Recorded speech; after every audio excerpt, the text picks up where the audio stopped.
takkan sanggup dengan yang terjadi pada kita. Jika melupakanmu hal yang mudah, ini takkan berat, takkan membuat hatiku lelah. Kalah, ku akui aku kalah. Cinta ini pahit dan tak harus memiliki.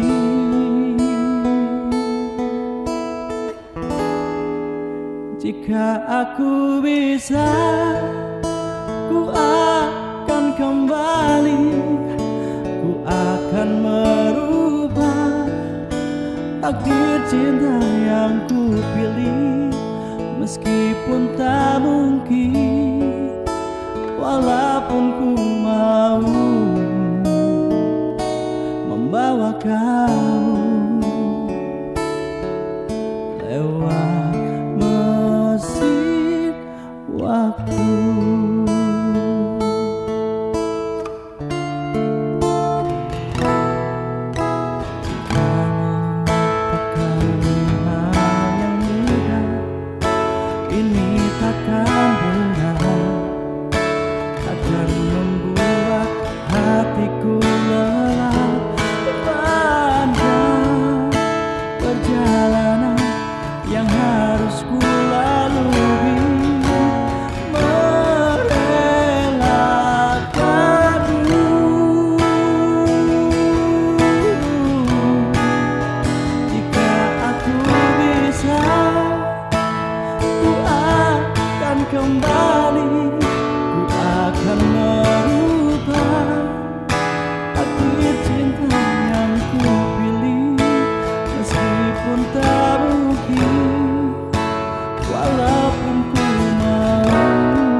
Assalamualaikum warahmatullahi wabarakatuh. Waalaikumsalam. Salam solidaritas. Alhamdulillah hari ini kita bertemu kembali dalam acara podcast Ngacapruk, podcastnya PUK PT Bridgestone Indonesia Karawang Plan. Pada podcast season 5 kali ini, alhamdulillah kita akan mengangkat tema mengenai manajemen organisasi. Dan alhamdulillah hari ini sudah hadir di tengah-tengah kita. Beliau adalah senior ya dalam organisasi, kemudian juga beliau ini juga mentor, kemudian juga pengajar dan sebagainya, yang memang menjadi acuan kami dalam organisasi.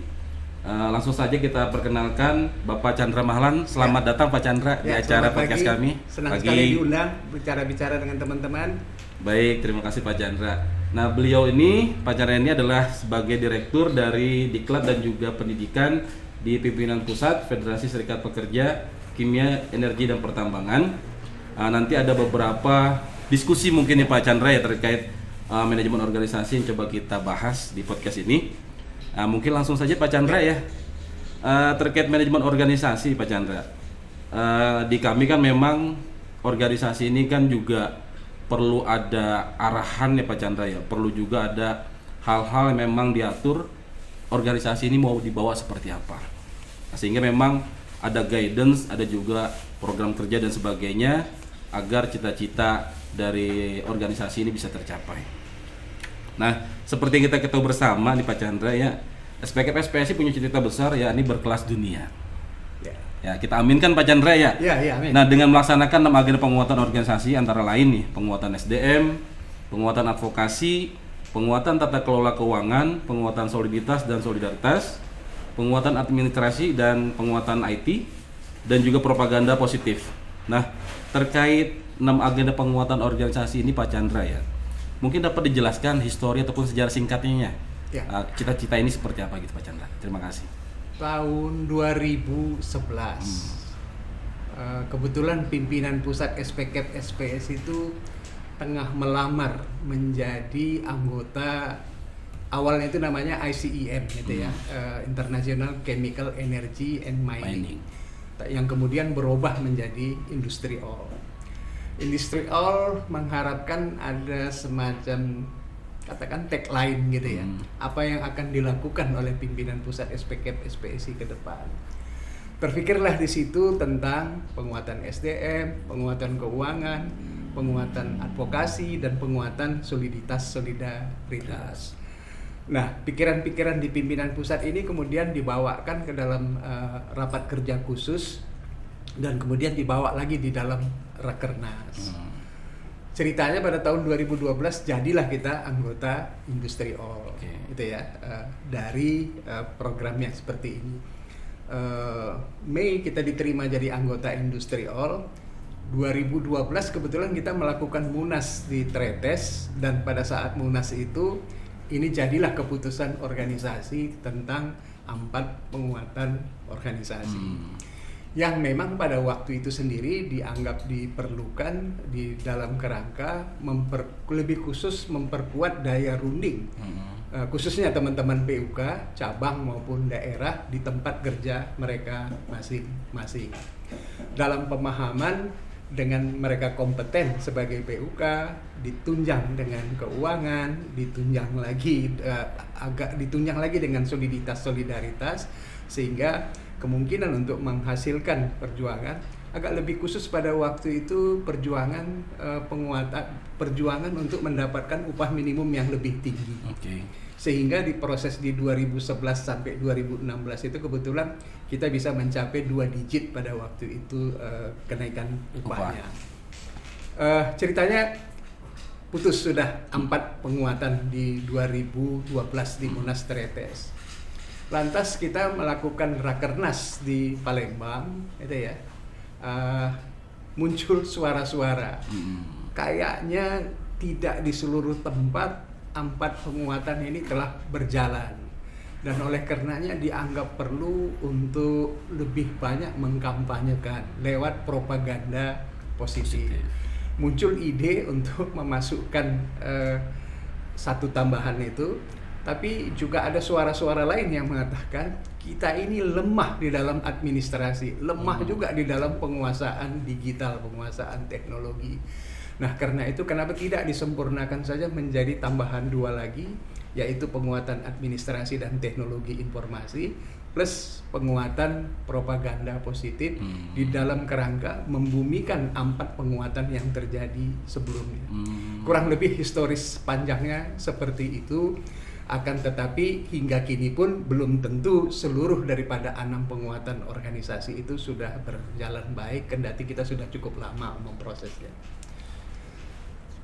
Baik Pak Chandra, terima kasih atas penjelasannya. Jadi memang berawal dari Rakernas di Tretes tersebut Pak Chandra, 2012. Ada 4 penguatan organisasi awalnya. Sebelumnya dilalui Rakernas karena mau mencapai menjadi anggota Industri All itu tadi. Berawal dari Rakernas karena mau menjadi anggota Industri All, seperti itu. Kemudian dalam perkembangannya pada saat Rakernas di Palembang bertambah ada 2 penguatan lagi yaitu penguatan administrasi, kemudian IT dan propaganda positif. Baik, terima kasih Pak Chandra atas penjelasannya. Saya juga baru tahu nih Pak Chandra nih ceritanya ataupun sejarahnya mengenai 6 agenda penguatan organisasi. Baik, mungkin berlanjut Pak Chandra ya. Ke poin berikutnya nih, dalam merealisasikan 6 agenda penguatan organisasi saat ini masing-masing perangkat, misalnya di tingkatan PUK, contoh di kami ya, pengurus itu membuat program kerja berdasarkan interpretasi atau pemahaman dari masing-masing. Nah, terkait hal ini ya berarti kemungkinan ada terjadi variasi nih antara PUK 1 dengan PUK lain dalam implementasikan 6 agenda penguatan organisasi. Nah, terkait hal ini Pak Chandra, kira-kira tanggapan Pak Chandra seperti apa Pak Chandra? Ya, yang pertama berangkat dari kondisi PUK. kondisi PUK sebagaimana yang ada di PUK SPK Bridgestone baik di Bekasi maupun di Kerawang ini nggak banyak jumlahnya. Jadi kebanyakan posisinya berada di bawah teman-teman. Belum lagi ada faktor hubungan baik dengan pihak manajemen sehingga mereka kurang punya beberapa sarana-sarana. Di samping masih ada juga yang hubungan jelek. Tadi kita bicara soal Citata, masih banyak sekali PUK kita semodel Citata yang seperti itu. Karena ada keterbatasan baik SDM maupun fasilitas, nggak banyak yang melakukan pelaksanaan secara menyeluruh dari 6 penguatan ini. Jadi oleh karenanya ada yang berpikir parsial. Kami hanya sanggup melakukan beberapa, tidak menyeluruh itu ya. Kami belum sanggup melakukan penguatan propaganda. Kami bisanya melakukan penguatan advokasi. Kami bisanya melakukan penguatan soliditas solidaritas. Keuangan belum sanggup kami itu ya. Nah, jadi interprestasi itu terkait dengan kondisi, tapi juga kadang-kadang ya terkait juga dengan ya bisa dibilang semacam respect dari PUK atau PC terhadap hal-hal tertentu gitu ya. Katakanlah misalnya contoh untuk penguatan propaganda. Sekalipun ada satu PUK kondisinya memungkinkan secara ekonomi dalam pengertian keuangan maupun fasilitas yang didapat dari perusahaan, tapi ketika talentanya nggak ada, itu nggak bisa juga dilakukan yang penguatan propaganda. Jadi yang biasanya ini cerita nggak bagus gitu ya, yang agak dihindarkan itu penguatan keuangan, penguatan propaganda positif gitu ya. Sebab nanti dia propaganda macam-macam dituding lagi, kenapa Anda nggak melaksanakan ini dan itu ya. Jadi varian itu sekali lagi betul itu terjadi varian baik karena interest PUK, baik karena kondisi PUK. And last but not least, nggak kurang pentingnya kurangnya kontrol juga dari perangkat organisasi yang ada di atasnya. Sehingga yang sama sekali nggak bikin kayaknya nggak banyak. Tapi yang hanya 2 dari 6 atau 3 dari 6 di mana 3-nya itu berbeda-beda antara satu PUK dengan PUK lain, ini terjadi gitu ya. Nah, kebetulan kurangnya kontrol itu tadi untuk mengukur persentase sejauh mana 6 penguatan ini sudah dilakukan PUK, PC dan PD. Kayaknya kami dari pimpinan pusat belum punya alat ukur, belum punya kebijakan untuk menuju ke arah sana. Tetapi masukan dari teman-teman ini saya akan bawa nanti kepada pimpinan pusat untuk dipikirkan langkah-langkah selanjutnya. Karena rencananya pada bulan Agustus ini ada momen Rapimnas yang akan dilakukan pimpinan pusat. Gitu, Bu. Baik Pak Chandra. Ya, jadi memang harapannya ya terkait 6 agenda penguatan organisasi ini ya memang mulai dari hilirnya PUK ya sampai ke atasnya terus ada guidance ataupun arahan ya agar memang tujuan akhirnya cita-cita CAP berkelas dunia itu memang terrealisasi seperti Pak Chandra ya. Ya, semoga nanti ada keputusan dari organisasi terkait hal ini yang lebih concern terhadap masalah itu. Betul Pak Chandra. Baik, kemudian kita lanjutkan Pak Chandra ya. Sebagai Direktur Diklat dan Pendidikan pada pimpinan pusat SPSI ya. Kalau boleh tahu apa saja Pak Chandra program kerja Diklat dan Pendidikan yang dilakukan baik jangka pendek maupun jangka panjang Pak Chandra? Ya. Untuk jangka pendek itu ya, pasca Munas kita di Jogja kemarin, yang kami lakukan untuk jangka pendek itu agak lebih khusus ini kepada pimpinan daerah dan pimpinan cabang. Yang kami lakukan adalah mengidentifikasi kebutuhan diklat di tempatnya, katakan di tambang, yang kemungkinan berbeda dengan yang di kimia itu ya. Jadi identifikasi kebutuhan diklat.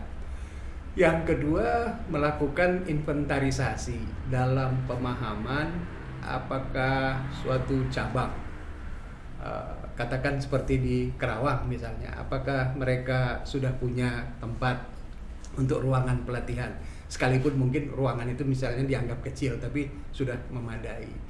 apakah punya misalnya tenaga pelatih. Tenaga pelatihnya sampai level mana, untuk level mana yang dianggap diperlukan, harus tetap mungkin memerlukan orang luar. Nah, ini yang kita maksud dengan inventarisasi, kemudian juga menginventarisasi soal dispensasi bagi peserta untuk mengikuti pelatihan gitu ya. Yang kedua, dalam hal katakan personil bidang diklat baik pada level cabang ataupun daerah itu katakan kami anggap kurang bergerak, ya ini kami melakukan motivasi kepada teman-teman khususnya yang pengurus yang berada pada posisi di bidang diklat untuk memotivasi mereka untuk melakukan sesuatu, termasuk untuk ya katakanlah tidak hanya motivasi, termasuk melakukan asistensi. Jadi pada beberapa cabang tertentu yang memang belum punya orang untuk sebagai pelatih, katakan misalnya kami pergi ke Bandung Barat mendorong teman-teman di sana, mereka punya punya tempat pelatihan, punya backup berupa dispensasi, tapi mereka nggak punya tenaga yang mendorong gitu ya. Nah, terpaksa kita sendiri yang melakukan istilahnya kami itu asistensi lah kepada cabang yang seperti ini. Nah, jadi pada dasarnya bidang diklat yang di tingkat cabang sama di tingkat daerah ini kita perlu berdayakan agar mereka tahu segala sesuatu yang terkait dengan proses maupun pelaksanaan penyelenggaraan program pendidikan. Dalam hal ini ada dua, ada seseorang yang dia kebetulan bisa merancang, bisa melaksanakan, bisa mengevaluasi dan juga bisa ngajar. Tapi sebagian dari teman-teman juga hanya bisa jadi panitia belaka gitu ya, yang belum bisa untuk yang ngajar. Nggak semua diberi barokah untuk bisa melakukan kedua hal ini. Nah, tapi ke depan tentu kita berharap agar mereka bisa merancang paling tidak untuk melakukan program pendidikan tingkat dasar. Nah, program pendidikan tingkat dasar itu sendiri itemnya cukup banyak. Apa dan bagaimana serikat pekerja, kepengurusan serikat pekerja dan job desk-nya, kemudian kepemimpinan dalam serikat pekerja, komunikasi dalam serikat pekerja, kemudian mengenal peraturan perundangan di bidang ketenagakerjaan, masuk kepada apa itu perjanjian kerja, peraturan perusahaan, PKB, pembaruan PKB, struktur isi PKB. Nah, kemudian masuk lagi kepada perselisihan, ada BPJS, ketenagakerjaan. Nah, pada level yang berikutnya kita bilang pendidikan tingkat lanjutan, di situ baru masuk soal K3, soal koperasi, soal pembaharuan PKB, mengenal neraca keuangan perusahaan dan lain-lain, termasuk mengenal konvensi-konvensi ILO. Tapi kita berharap sebagian daripada teman-teman cabang sama daerah ini fokus dulu lah di pendidikan dasar. Nah, mau nggak mau urusan-urusan yang menyangkut pendidikan lanjutan dan pendidikan di tingkat spesialisasi, katakan spesialisasi advokasi, spesialisasi hukum perburuan, masih dipegang oleh pimpinan pusat SPKP, SPSI gitu. Jadi jangka pendek lebih banyak untuk mendorong aparatur kita untuk urusan pendidikan latihan ini agar dia tahulah segala sesuatu yang terkait dengan perancangan dan pelaksanaan program. Kurang lebih begitu. Baik, terima kasih penjelasan Pak Chandra ya. Jadi panjang sekali tadi ya. Dan memang harapannya apa yang sudah diprogramkan atau direncanakan Pak Chandra bisa terrealisasi dengan baik. Dan pastinya kami dari PUK Bristun akan menjadi PUK yang mungkin siap untuk terlibat Pak Chandra ya terkait kegiatan diklat maupun pendidikan. Ya, terima kasih atas kesediaannya. Baik Pak Chandra. Nah, kemudian lagi kita berlanjut dalam kaitan dengan pelatihan atau pendidikan. Apakah ada program pendidikan yang mengarah pada manajemen organisasi? Misalnya seperti membuat program kerja, kemudian setelah membuat program kerja, cara menentukan indikator keberhasilannya seperti apa. Kemudian termasuk juga mengevaluasi apakah program kerja yang dilaksanakan efektif atau tidak. Nah, itu hal-hal seperti itu memang rasa-rasanya sangat penting Pak Chandra ya bagi kami sebagai pengurus serikat pekerja agar yang kami lakukan untuk organisasi ini bisa terukur efektivitasnya. Mungkin ada Pak Chandra, silakan. Ya, yang pertama kita mungkin diskusi dulu ya soal pemahaman tentang manajemen organisasi. Selama ini di banyak tempat hanya dikenal ketika kita bicara administrasi serikat pekerja surat menyurat, plus administrasi keuangan, plus semacam laporan-laporan kegiatan itu. Padahal sebetulnya secara menyeluruh kan ketika kita bicara manajemen organisasi, bagaimana kita menggunakan ilmu manajemen ya untuk mempertahankan atau memajukan suatu kondisi organisasi untuk bisa lebih bagus lagi pada masa-masa yang akan datang. Tentunya disertai dengan indikator keberhasilan seperti yang dikatakan tadi. Nah, karena itu di dalam pendidikan level dasar kami memasukkan ada pelajaran tentang apa dan bagaimana manajemen organisasi yang kurang lebih isinya terkait dengan pengertian manajemen, hal-hal yang terkait dengan misalnya seperti apa visi Anda sebagai PUK, misi Anda 3 tahun ke depan itu kayak apa, programnya kayak apa untuk meraih agar visi dan misi itu menjadi kenyataan. Tentu disertai dengan program, indikator keberhasilan, hambatan-hambatan.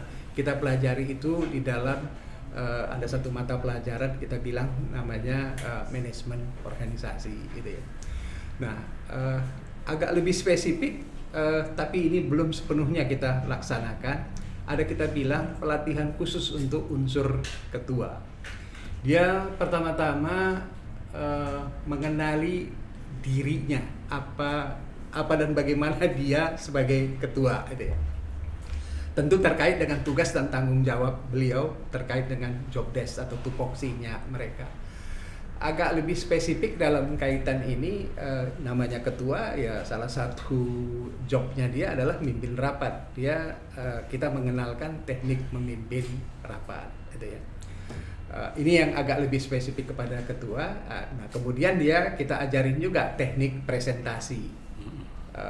Jadi di samping bagaimana public speaking dalam pengertian penyampaian laporan pertanggungjawaban, tapi juga masuk ada hal-hal yang terkait dengan dia harus menyampaikan presentasi.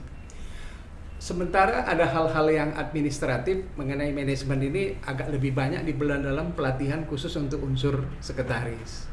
Selain dia mengenal tupoksinya sebagai sekretaris, masuklah hal-hal yang mengenai administrasi serikat pekerja, surat menyurat, filing itu ya ke dalam. Kemudian tentu disertai dengan bagaimana menyusun laporan, bagaimana menyusun proposal, bagaimana menyusun laporan kegiatan dan laporan pertanggungjawaban. Di samping sekretaris juga harus terampil juga untuk teknik presentasi gitu ya untuk menyampaikan. Kemudian ada pelatihan unsur bendahara selain daripada tupoksinya sebagai bendahara, ya hal-hal yang mengenai administrasi keuangan, budget, laporan pertanggungjawaban terkait dengan keuangan tentu ada di bendahara. Jadi kita memasukkan hal ini ada di dalam modul pendidikannya kita, tapi di dalam kaitan pelaksanaannya belum sepenuhnya dapat dilaksanakan. Tapi di dalam modul beserta dengan silabusnya sudah ada. Jadi sekali lagi kita menyadari kadang-kadang kita nggak sabar. Saya ambil ilustrasi contohnya, ada satu PUK baru terbentuk.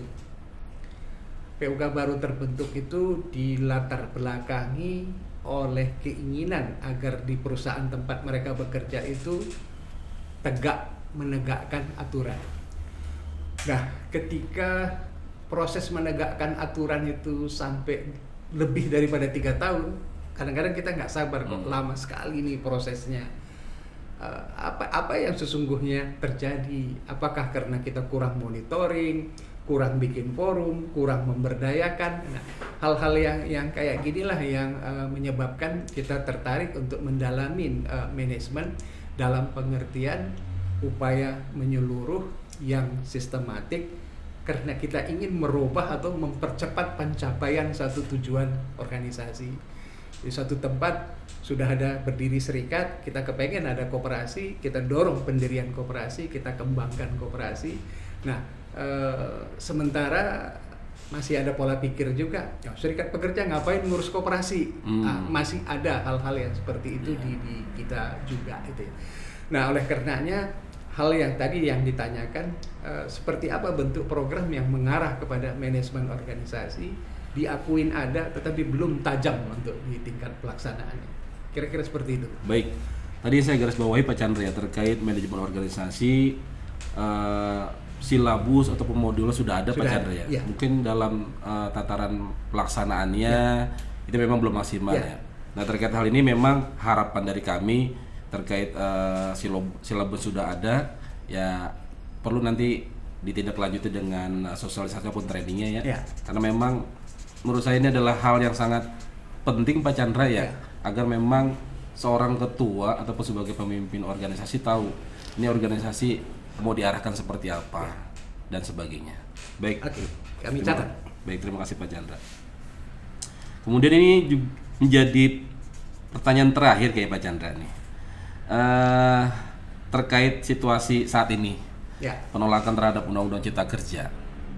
Nah, jika ditinjau dari sudut pandang sumber daya manusia Pak Chandra, kira-kira apa saja yang perlu dilakukan oleh perangkat organisasi ya, mulai dari PP sampai dengan PUK agar organisasi ini tetap eksis, tetap bisa terus berjuang mensejahterakan anggota dan juga keluarganya ya, di tengah memang situasi saat ini Undang-Undang Cipta Kerja itu kalau dilihat dari sejarahnya Pak Chandra ya, dari 2020 sampai saat ini sepertinya pemerintah ya dalam ini memang sangat kuat agar undang-undang ini tetap ada. Nah, sehingga apa sih dari sudut pandang SDM yang perlu kita perkuat, yang perlu kita tingkatkan agar organisasi ini ya tetap eksis? Ya.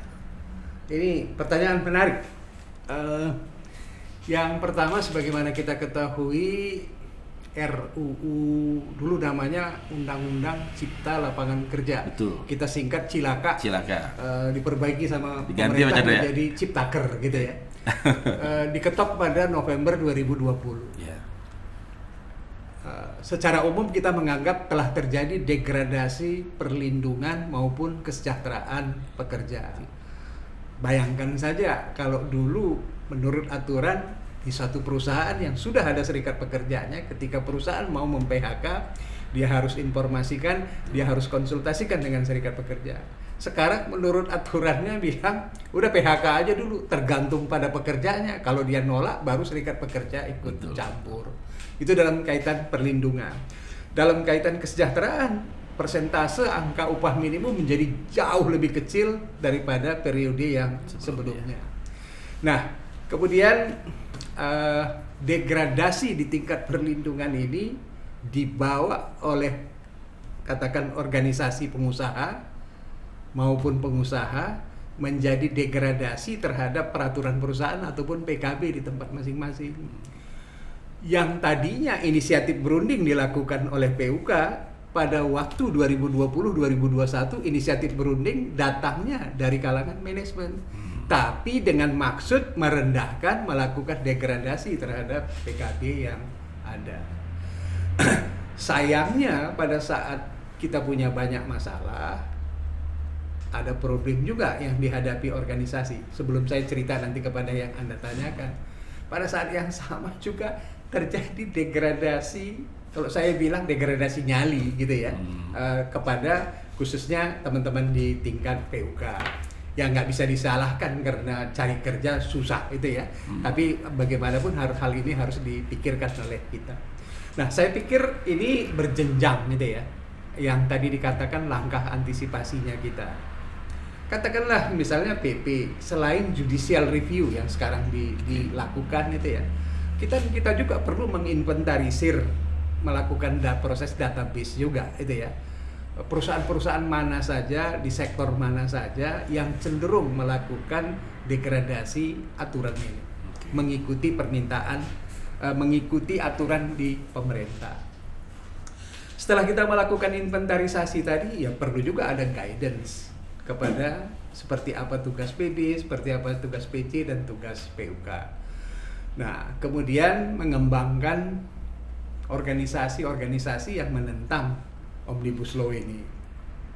Dalam hal ini udah ada, teman-teman udah kenal itu ada di Gekanas misalnya itu ya.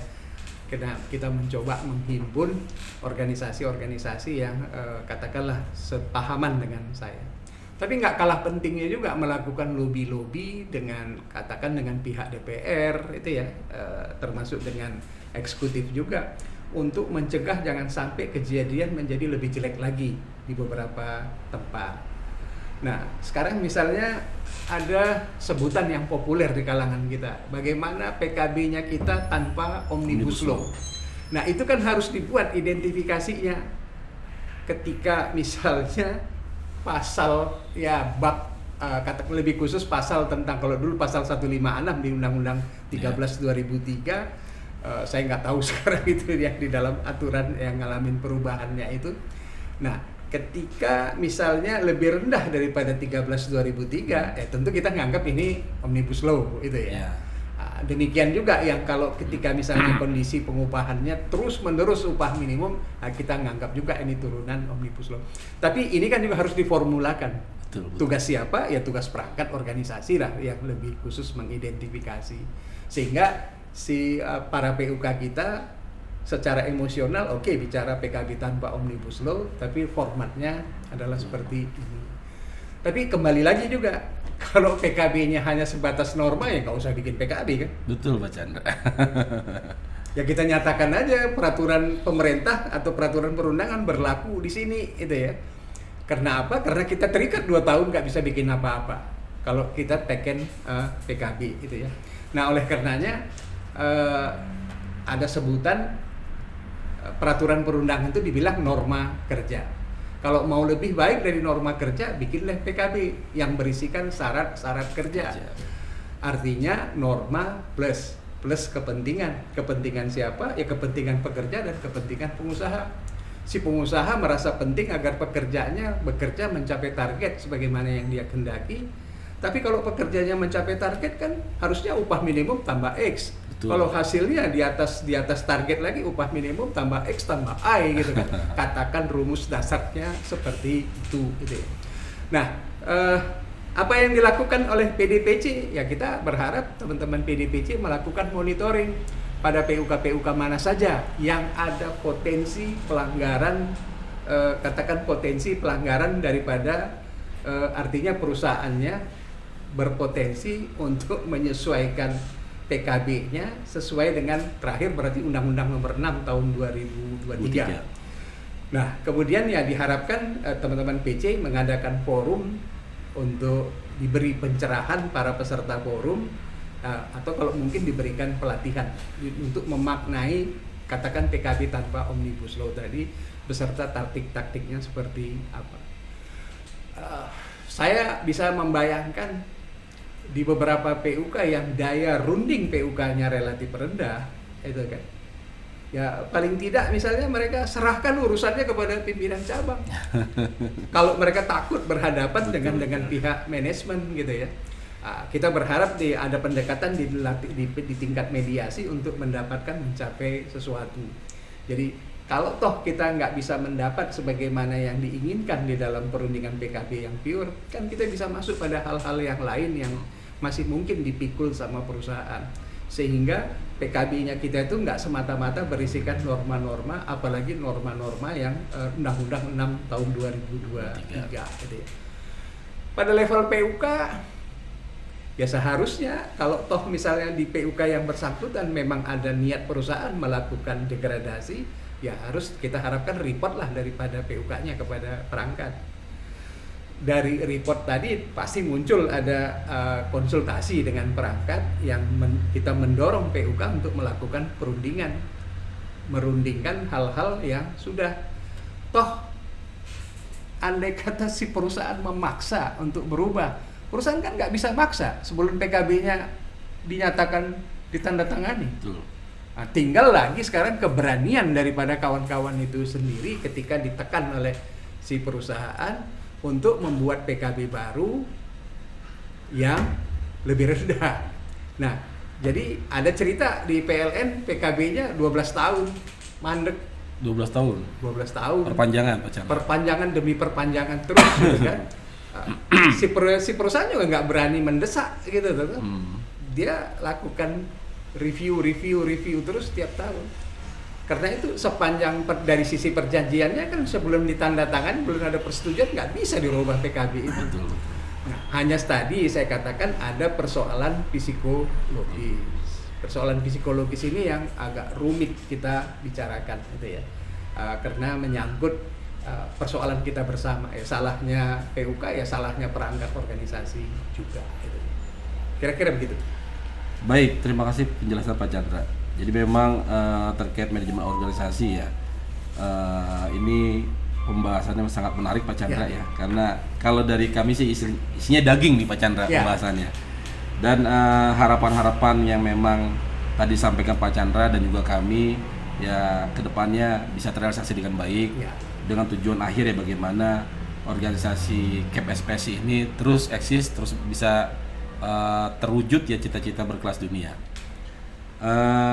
Untuk pertanyaan saya rasa sudah selesai semua Pak Chandra ya. Jadi sekali lagi saya cuma terima kasih. Ini juga banyak sekali catatan dari saya nih ya terkait tadi apa yang disampaikan Pak Chandra. Ya ini semoga menjadi menjadi inputan buat kami, khususnya buat saya, agar apa yang saya catat ini bisa menjadi inputan untuk perbaikan khususnya di kami. Ya, terima kasih juga dari saya. Ada hal-hal yang mungkin belum sepenuhnya tertangkap itu ya. Tapi nanti pasti kita bisa bicara di lain kesempatan. Baik. Tidak hanya di dalam program podcast ini. Betul. Ya kadang juga kan saya juga ngikutin Pak Chandra ya di FB Pak Chandra. Kadang pembahasan Pak Chandra menarik, saya komentar. Intinya mah kami sebagai Pak Chandra sebagai pengurus ya di level PUK ini perlu sekali ilmu ya dari Pak Chandra ya. Karena memang Pak Chandra ini kan sudah menjadi senior kami dan belum tentu mungkin Pak Chandra nih generasi penerus Pak Chandra nih di organisasi ada ya, karena kan ya kembali lagi yang namanya pengalaman kemudian juga apa yang diberikan Allah kepada Pak Chandra ini kan bisa menjadi nilai tambah Pak Chandra nih. Belum tentu ada nanti generasi penerus Pak Chandra nih sehingga ya istilahnya Pak Chandra ini jangan sampai terjadi lah gitu. Iya, menjadi parameter saya nih sebagai guru saya, meskipun saya tidak berguru langsung dengan Pak Chandra, tapi ilmu dari Pak Chandra ini sangat penting lah buat kami Pak Chandra. Dan harapannya nanti organisasi punya penerus ataupun kaderisasi dari Pak Chandra, entah ada Bung Sulis dan sebagainya seperti itu. Ya kita berharap ya saya ini kan bisa karena biasa. Betul. Kebetulan juga ya karena faktor ngikutin perkembangan, tapi pada dasarnya jam kerja yang jam terbang Pak Chandra ya. Jam terbangnya saya sudah mulai di Serikat Pekerja tahun 75. Oh, 75. Ya wajar lah. Saya belum lahir Pak Chandra 75 Pak ya. Jadi ya wajar kalau ada di sana sini kelebihan. Tapi sekali lagi siapapun para aktivis apalagi yang khusus di bidang pelatihan ya harus update terhadap perkembangan keadaan gitu ya. Jadi cuman kadang-kadang ada hal yang kontradiksi juga. Saya bisa mendidik orang lain, tapi belum tentu saya bisa mendidik anak saya sendiri. Tadi itu hal-hal yang kontradiktif. Baik, terima kasih Pak Chandra. Kita rasa untuk podcast season yang pertama ini ya, karena kita ada 2 season nih. Yang pertama saya tadi bertanya dengan Pak Chandra, kemudian nanti setelah ini kita break ya, kita akan lanjutkan dengan sesi kedua. Gantian giliran Pak Chandra yang mau nanya-nanya ke saya gitu kan. Kalau lihat dari contekannya kayak banyak sekali nih pertanyaan ke saya. Oke, kita break dulu ya untuk lanjut nanti ke season 2. Terima kasih. Sampai bertemu lagi di season kedua. Ya. Assalamualaikum warahmatullahi wabarakatuh. Waalaikumsalam. Baik, selamat siang teman-teman aktivis SPKEP SPSI di seluruh Indonesia. Hari ini saya berada di kantor PUK SPKEP SPSI PT Bridgestone Tire Indonesia, Plant Karawang, untuk mewawancarain kegiatan yang dilakukan, kegiatan masing-masing bidang di PUK SPKEP SPSI PT Bridgestone. Selamat siang, Bung Jamaluddin, Ketua PUK SPKEP SPSI. Selamat siang, Pak Chandra. Saya akan banyak bertanya perihal aktivitas yang dilakukan oleh teman-teman PUK. Yang pertama terkait dengan keluhan-keluhan. baik pekerja individual maupun mungkin secara kelompok. Keluhan-keluhan apa saja yang sering disampaikan oleh Bakor ataupun anggota SPK kepada PUK? Baik, terima kasih Pak Chandra. Terkait keluhan-keluhan yang terjadi saat ini ya, ataupun yang kita lakukan saat ini ketika ada keluhan dari anggota, kemudian juga mungkin dari Bakor. Ya. Secara langsung anggota itu bisa langsung bertemu dengan pengurus ketika ada keluhan. Itu mekanisme. Bentuk keluhan. Oh, bentuk keluhan, sorry. Kalau bentuk keluhannya ya sejauh ini umumnya itu terkait kemarin yang belum lama ini kita bahas terkait cuti. Pelaksanaan cuti. Terkait pelaksanaan cuti, ya kemudian juga terkait masalah jaminan kesehatan. Ya. Kemudian juga ada terkait masalah kantin. Ya. Dan juga ada juga keluhan mengenai seragam kerja seperti itu. Oke. Apa ada keluhan dari beberapa departemen, dan maksud saya dari keluhan dari anggota terkait dengan target pekerjaan yang mereka anggap sulit dicapai? Kalau sejauh ini memang keluhan yang masuk ke PUK ya belum ada yang hal seperti itu. Misalnya, oh PUK saya mau laporan dong, ada target seksi ataupun target dari produksi yang sulit dicapai, ya. Sehingga dalam pelaksanaannya itu karyawan ataupun anggota itu sangat sulit ya dalam mengimplementasikannya. Sejauh ini memang belum pernah ada masuk ke PUK. Baik individu maupun kelompok. Ya, artinya kelompok disampaikan oleh Bakornya sendiri. Betul. Oke, enggak ya. Lantas kemudian ada nggak keluhan-keluhan yang sifatnya psikis gitu ya, yang disampaikan misalnya saya itu dinilai like and dislike gitu ya, karena nggak so objektif. Menurut saya, perasaan saya itu harusnya ada di poin B, tapi kenapa kok saya jadi kena hepatitis C misalnya, itu ungkapan yang dikatakan anak-anak itu ya. Ya, baik Pak Chandra. Sebenarnya sih terkait penilaian mungkin ya. Kalau bicara terkait penilaian di kita ini belum bisa objektif, masih like or dislike. Tapi memang hal semacam itu tidak menjadi, mungkin buat anggota ataupun karyawan tidak terlalu kayaknya ini bukan ranahnya PUK nih. Ini memang ranahnya atasan saya aja ini kan, internal dari manajemen seksi. Nah, sehingga hal seperti itu memang belum pernah ada yang sifatnya mungkin serius Pak Chandra ya. Saya kok kontribusi saya itu sangat besar, prestasi saya ataupun kinerja saya bagus, kenapa dapat nilai ini katakan vitamin C seperti itu. Saat ini sepanjang ini belum ada Pak Chandra hal seperti itu. Oke, kita tahu prosedur di pasal tentang penyelesaian keluh kesah itu, yang pertama pekerja kepada atasan langsung. Betul. Nggak selesai baru pekerja kepada atasan yang lebih tinggi. Nggak selesai juga baru pekerja nyerahkan urusan kepada serikat kemudian berhadapan dengan pihak manajemen. Tapi secara umum, apa iya ketentuan ini operasional di perusahaan? Karena mungkin berani mengkomplain pada atasan. Ya, kalau umumnya ya anggota itu cenderungnya memang lebih nyaman dia tuh curhat atau berkeluh kesah kepada PUK. Setelah itu jarang sekali ibaratnya ada anggota ataupun karyawan yang memang dia punya nyali ataupun berani langsung ke atasannya. Beberapa orang ada, tapi kadang juga kan kalau ada tipikal anggota ataupun karyawan seperti itu, ya mungkin Pak Chandra tahu lah, oh ini orangnya berarti ngelawan dan sebagainya. Nah, ada orang yang punya nyali seperti itu, ya mungkin dia sudah ibaratnya nggak ngaruh lah penilaian dan sebagainya, yang penting saya bisa meluapkan keluhan saya.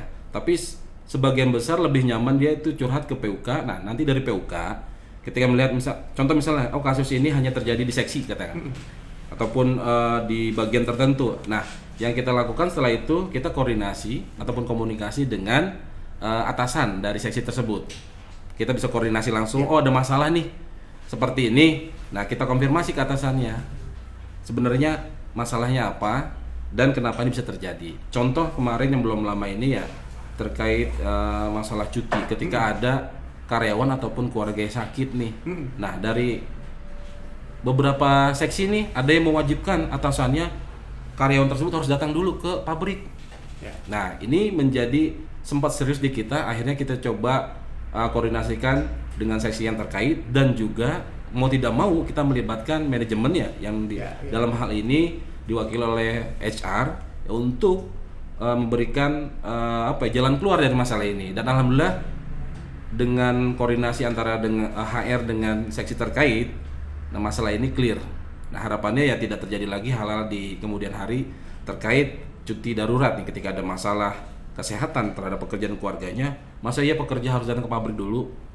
Ya apa yang terjadi kalau misalnya dalam perjalanan karena kondisi yang tidak fokus dan sebagainya, dia kecelakaan lalu lintas dan sebagainya. Oke, dari apa yang dikatakan itu tadi, apa iya kan aturannya bilang si pekerja langsung Betul. kepada atasan, atau katakan kita kombinasi pekerja yang bersangkutan didampingi oleh bakor atau didampingi oleh PUK. Tapi yang Anda katakan itu PUK terjun langsung kepada atasan langsung, kepada si atasannya pekerja. Dimungkinkan hal itu terjadi dalam banyak hal? Kalau di kita memang dimungkinkan, meskipun juga ada beberapa bagian juga. Contoh dari ketika ada pekerja ini punya keluh kesah, di ibaratnya didampingi ataupun juga diasistensi oleh bakor, ada seperti itu. Tapi ada beberapa lagi kasus memang karena memang sebelumnya sudah ada mungkin karyawan laporan tapi tidak ada tindak lanjut nih, ya akhirnya sampai ke PUK seperti itu Pak Chandra. Ya. Jadi catatannya saya secara umum masih ada keraguan lah dari pekerja berhadapan langsung dengan atasan ketika ada hal yang katakanlah memang sebetulnya pantas dikomplain. Tapi semisal ada cerita katakanlah nasi keras, kalau yang kayak gitu bagaimana itu? Nah ketika contoh seperti masalah kantin Pak Chandra, Ya. Dari kantin ini kita memang ada dibentuk tim kantin. Nah tim kantin ini juga dibuat WA grupnya. Ya. Ketika ada keluhan-keluhan terkait kantin ya mengenai kualitas maupun juga pelayanan ya. Nah di situ di tim kantin ada bakor yang memang kita masukkan ke dalam grup, dalam tim kantin. Nah nanti bakor tersebut yang mulai melaporkan, kemudian mengamankan barang bukti ya, sampai nanti bakor tersebut yang follow up nih, apakah kasus tersebut sudah teratasi atau tidak atau belum, seperti itu. Oke. Sekarang ada sisi-sisi lain. Ada nggak anggota ngadu atau cenderung sebetulnya bukan yang ada ngadu tapi pengen konsultasi, tapi nggak ada urusan sama hubungan kerja. Dia ngadu ada cekcok sama istrinya, ngadu karena ada dikejar-kejar debt collector. Ada nggak pengaduan seperti ini? Ada Pak Chandra, bahkan banyak Pak Chandra. Jadi ya PUK ini sebenarnya apa ya? Ruang lingkupnya bisa dikatakan segala bidang. Ya konsultan segala betul, macam. Jadi konsultan rumah tangga dan sebagainya. Ada yang masuk kasus masalah rumah tangga, masalah perceraian, bahkan ada masalah perselingkuhan Pak Chandra ya. Kemudian terkait masalah finansial itu ya banyak lah. Ya memang kondisi di kita ini ya disayangkan gitu. Bristol mungkin secara upah ataupun gaji yang cukup lah ya. Tapi mungkin karena salah satu masalahnya mengenai manajemen keuangan nih yang belum baik ya, sehingga masih ada muncul ataupun kejadian karyawan ada masalah finansial. Dan mau tidak mau hal tersebut karena dapat berdampak ya terkait dia di dalam pekerjaan, ketika dia pikiran yang nggak fokus Pak Chandra ya, kemudian dia bekerja mikirin utang dan sebagainya, akhirnya yang tidak kita inginkan terjadi ya, masalah kecelakaan dan sebagainya. Itu kan kita tidak mau itu terjadi ya, mau nggak mau PUK harus bisa memberikan solusi. Nah terkait finansial dan keuangan ya, saat ini memang kita berkoordinasi dengan koperasi ya. Kita ibaratnya ini contoh nih, ada anggota nih kondisinya seperti ini. Nah bisa nggak ada treatment khusus dari koperasi agar masalah dia bisa teratasi. Contoh misalnya ada pinjaman, nanti misalnya dari pinjaman tersebut tenornya diatur berapa lama sehingga dia bisa melunasi hutangnya dengan koperasi. Tapi utang-utang yang di luar itu bisa selesai ditutup seperti Pak Chandra. Jadi ada sisi-sisi daripada urusan ini yang kita bisa koordinasikan dengan koperasi. Betul. Termasuk juga ada sisi yang dengan pihak perusahaan. Betul. Yang merasakan side effect daripada pekerjaan si pekerja jadi tambah jelek. Betul. Jadi mungkin kita menginisiasi semacam ya semacam literasi keuangan, manajemen keuangan pekerja itu ya. Tapi ketika Anda tadi sambil tertawa mengatakan ini trennya tambah banyak. Tahun depan kita musnik. Kalau urusan ini trennya tambah banyak, kayaknya kita perlu bikin program khusus untuk hal ini. Betul Pak Chandra. Jadi maksud saya, katakanlah bidang advokasinya kita tidak hanya melakukan pelayanan untuk urusan hubungan kerja, tapi termasuk juga untuk hubungan individual. Tapi tentu kita berharap tingkat loyalitas anggota menjadi tambah tinggi kepada Anda. Bagaimana pertimbangan Anda? Ya, jadi karena melihat contoh bidang 2 advokasi ruang lingkupan sangat luas ya saat ini, sehingga memang satu persatu yang tadi disebutkan terkait masalah individu, misalnya nih dari masalah individu yang ada, apa sih yang bisa kita garap agar bisa selesai? Contoh misalnya masalah finansial. Nah, kita sudah sebelumnya ya sudah ada pertemuan dengan pengurus koperasi nih terkait finansial ini. Kita bikin program kerja bersama. Misalnya kita masuk juga ke sosialisasi dulu nih. Ya. Ibaratnya bagaimana kita bisa memberikan pencerahan ke anggota, ke karyawan, cara mengatur keuangan itu seperti apa, yang baik, yang sehat Pak Chandra ya. Itu ibaratnya kan sosialisasinya. Nah, ibarat preventifnya Pak Chandra. Nah, ada juga kalau sudah kejadian, sudah terjadi mau seperti apa, nggak mungkin preventif, harus ada tindakan. Nah, tindakan ini yang tadi saya sebutkan, bahwa kita ada koordinasi dengan pengurus koperasi, bisa nggak nih orang diselamatkan? Setidaknya utang-utang di luar itu selesai, tapi hanya dengan koperasi saja. Kalau dengan koperasi kan sepanjang dia masih bekerja, dia masih punya penghasilan, masih ada bonus dan sebagainya, insya Allah kan bisa selesai seperti itu Pak Jana. Baru nanti setelah katakan masalah finansial beres nih, nah kita lihat nanti nih masalah individu apalagi nih yang perlu kita bikin program seperti itu. Ya. Tapi itu tadi Anda bersama teman-teman ngamatin ada hal-hal yang di luar hubungan kerja tadi yang membawa efek kepada performan di dalam pekerjaan. Tapi juga saya bisa bayangkan juga debt collector kan kejam-kejam gitu ya. Betul. Tapi juga takut kalau kita bilang, ayo ikut perkara hukum. Mereka juga ngeper gitu ya. Jadi mungkin PUK mungkin perlu kerjasama lah dengan semacam LBH juga dengan di tempat lain gitu ya. Kalau sejauh ini Pak Chandra ya, contoh misalnya ada kasus mengenai hutang di luar. Ya. Itu kebetulan kita terjun langsung Pak Chandra. Contoh di bidang 2 kita Pak Haji Bobi ini. Ya. Sampai berhadapan langsung dengan katakan kita sebut ya, kita tidak menyebutkan nama, koperasi lah. Koperasi di luar, kita datangin langsung dengan ibaratnya orang yang bertanggung jawab terkait hal itu. Berdebatan ya terjadi, bahkan tadi yang kata Pak Chandra, kita mau ramein nih. Mereka juga sebenarnya mikir berapa kali lah. Akhirnya ada kesepakatan diambil.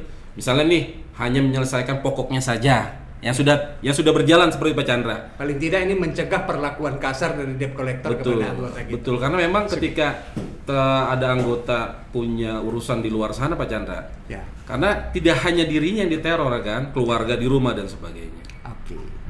Ini kita pindah pada pelayanan PUK di bidang urusan sosial, manakala ada lebih khusus peristiwa duka cita yang dialami oleh keluarga pekerja.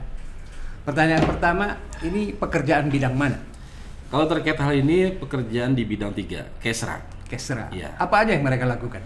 Kalau Kesra ini memang selain tadi sampaikan Pak Chandra terkait ada informasi duka, Kesra juga dia bertanggung jawab terkait mengenai ambulans ya, evakuasi ambulans. Contoh misalnya nih, ada ini keluarga pekerja yang saya maksud, bukan pekerja.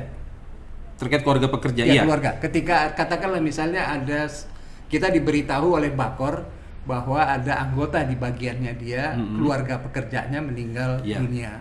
Apa yang kemudian dilakukan oleh bidang Kesra ini? Baik. Nah, contoh informasi ada berita duka nih. Baik itu pekerja ataupun keluarganya, ataupun juga orang tua pekerja, mertua dari pekerja, misalnya meninggal dunia. Nah, maka kita sudah membuat ya, sebelumnya memang belum ada standarisasi. Kita membuat standarisasi ketika ada informasi duka, siapa yang harus pertama kali dihubungi. Nah, ada namanya koordinator ambulan. Nomornya pun kita share, menghubungi dia, misalnya butuh ambulan, ya kan? Siapa yang meninggal dan sebagainya, mau diantar di mana tujuannya dan sebagainya. Nah, baru nanti ada dari standar tersebut, mulai dari nanti evakuasi sampai nanti selesai itu sudah diatur. Nah itu memang bagian dari bidang Kesra. Karena alhamdulillah ketika di tahun 2014 ya pada saat momen bonus, anggota sendiri memang yang menginginkan punya unit ambulan yang memang diperuntukkan ketika ada duka, ada informasi duka, evakuasi jenazah ini menggunakan unit ambulan yang dimiliki oleh PUK. Terkait bantuan keuangan dari sesama pekerja, dari PUK, dari perusahaan, bisa diceritakan? Kalau dari pekerja sendiri, kita memang ada namanya potongan uang duka yang tiap bulan itu misalnya kalau memang ada yang meninggal dunia, tiap bulan ada potongan untuk berapa uang besar duka. itu? Kalau besarannya itu berbeda-beda, bervariasi. Untuk karyawan berbeda, kemudian untuk keluarganya, ya kemudian untuk orang tuanya, seperti Pak Chandra. Nah untuk katakan misalnya seorang pekerja dengan punya anak 2. Kalau pekerja itu untuk uang dukanya kita tidak membedakan dia itu misalnya K1, K2, tapi memang ada nominal. Saya lupa inget nih. Kalau nggak salah yang terbaru itu 8.000 atau 9.000 per anggota nanti dipotong. Ya. Katakan misalnya ada 3 peristiwa kematian, tinggal kali saja kan? Betul Pak Chandra. Jadi artinya bagian tinggal dari PUK meneruskan kepada bagian HR, Betul. HR akan meneruskan kepada di bagian keuangannya. Jadi tiap bulan nanti kita maksimal itu di tanggal 12 atau 13 tutup buku Pak Chandra ya. Kita menginformasikan perusahaan bahwa di bulan ini ada jumlah potongan untuk uang duka, katakan atas nama karyawan A, si B, si C dan seperti itu Pak Chandra. Nah kemudian dari itu nanti pada saat penggajian maka dilakukan pemotongan oleh perusahaan. Dan biasanya kita menerima uang dari perusahaan itu di bulan berikutnya, di minggu pertama. Dalam kaitan ini, sementara kan kita ingin memberi sesuatu kepada keluarga yang kemalangan itu tadi. Betul. Dalam hal ini ada kas PUK dialokasikan untuk urusan ini? Kalau uang duka memang kan dari anggota Pak Chandra ya. Kalau dari PUK kita ada yang namanya, karena uang yang dari pekerja tadi kan lambat masuknya. Betul. Masih nunggu bulan berikut. Betul. Kalau dari PUK kita ada berdasarkan ketentuan di peraturan organisasi kita, ada namanya bantuan pemakaman. Kita berikan bantuan pemakaman untuk pekerja yang memang mengalami kedukaan. Nah, apakah perlu saya sebutkan besarnya Pak Chandra? Ya boleh juga. Kalau untuk bantuan pemakaman kita berikan Rp300.000. Seperti itu. Nah, kemudian lagi kan tadi Pak Chandra katakan kalau uang duka nunggu sebulan nih. Ada di kita itu kebijakan namanya uang suspend. Jadi dana talangan dari PUK dulu. Misalnya gini, katakan orang tua meninggal nih mendapatkan uang dukanya itu kata 9 juta. Nah, yang namanya orang berduka kan kebutuhannya ada. Sehari, 3 hari, 7 hari, 40 hari. Karena ada tahlilan Pak Chandra ya. Nah, berangkat dari kondisi tersebut kita ada kebijakan namanya uang suspend. Kita berikan 50%. Saat ini nggak nyampe 5%. Misalnya 9 juta nih, kita berikan uang suspend 3 juta. Nah, sejauh ini memang sangat berguna Pak Chandra ya untuk menangani kebutuhan. Untuk kondisi yang memang dekatnya ya, karena kebutuhan untuk tahlilan dan sebagainya. Koperasi apa juga ada dana bantuan seperti ini ketika ada anggota koperasi yang keluarganya meninggal dunia? Kalau pengetahuannya saat ini belum ya Pak Chandra ya. Ya jadi mungkin ya kalau melalui podcast ini ya mungkin nanti koperasi saya kasih lah nih ada Pak Chandra nih ya kan nyolek koperasi ada bantuan untuk uang duka seperti itu. Kenapa ya agak separuh ngotot dalam kaitan ini karena memang kebutuhan kalau uang kuburnya sendiri kan kita tahu relatif murah lah. Betul. Tapi kan yang nggak kuat itu anggota kan yang biaya tahlilan sampai 40 hari. Betul. Tadi. Ya, untuk apa ada juga semacam urusan sukacita bagi keluarga pekerja yang diurus sama bagian Kesra tadi. Misalnya kalau ada pekerja sendiri menikah atau ada pekerja kita punya anak atau menikahkan anak, itu ada urusan sukacita juga ada kegiatan di bidang Kesra. Kalau terkait sukacita Pak Chandra, sejauh ini memang kita belum punya program kerja dan memang kita lebih pada gini, untuk sukacita memang kan secara normatif diatur dalam PKB. Contoh misalnya ucapan untuk pernikahan yang pertama Pak Chandra ya, bukan yang kedua dan ketiga. Pernikahan pertama sudah ada memang diatur dalam PKB, hadiahnya. Kemudian juga kelahiran, kemudian juga pendidikan untuk karyawan teladan nih anaknya mendapatkan beasiswa pendidikan. Nah, PUK memang saat ini kita lebih masuk ketika karyawan dan keluarganya berduka. Nah, ini perusahaan belum masuk ke arah sini, sehingga ini oke lah kita masuk sini, porsi ini kita ambil. Ya. Karena sukacita perusahaan memang secara normatif diatur dalam PKB diikat. Tapi yang duka cita ini, nah ini yang belum masuk nih, sehingga kita masuk. Contohnya yang program kita Pak Chandra yang belum pernah ada sebelumnya terkait yang ini justru keluarga karyawan, ahli waris. Ya. Ketika karyawan meninggal dunia, dia masih aktif sebagai anggota. Nah, kita ada kegiatan namanya santunan ahli waris. Tiap bulan kita berikan ke ahli waris tersebut, besarannya perlu saya sebutkan Pak Chandra ya, besarannya Rp500.000 per ahli waris. Contoh saat ini kita data 20 ahli waris. Nah, memang tidak 20 dalam satu bulan kita berikan Rp500.000. Kita juga mempertimbangkan keuangan PUK agar tidak terlalu momen-momen atau bulan tertentu. Ya, jadi kita bikin matriks Pak Chandra. Contoh nih, tiap bulan kita alokasi 4 orang, bulan berikut 4 orang lagi. Nanti secara siklus per 3 bulan akan ketemu orang yang sama. Nah, seperti itu. Dan yang terbaru kemarin kita pada saat momen Lebaran, kita juga ada bantuan untuk hari raya. Kita berikan untuk ahli waris. Jadi ada 2 kegiatan sosial yang dilakukan PUK saat ini ya, terkait santunan ahli waris yang rutin tiap bulan, dan juga ada bantuan hari raya pada saat momen hari raya seperti itu. Sekarang soal pelaksanaan PKB, belum kepada PKB yang akan datang. Betul. Ada program monitoring yang dilakukan secara bersama-sama dengan pihak perusahaan? Kalau terkait pelaksanaan ataupun implementasi PKB, saat ini sebenarnya baik perusahaan yang diwakili oleh HR ataupun PUK dalam pelaksanaan PKB memang kita memonitoring bareng bersama-sama. Dan kalau secara normatifnya kita tiap bulan ada pertemuan. Yang salah satu agendanya. Betul, LKS Bipartit. Salah satunya inputan ataupun agenda meetingnya adalah monitoring PKB.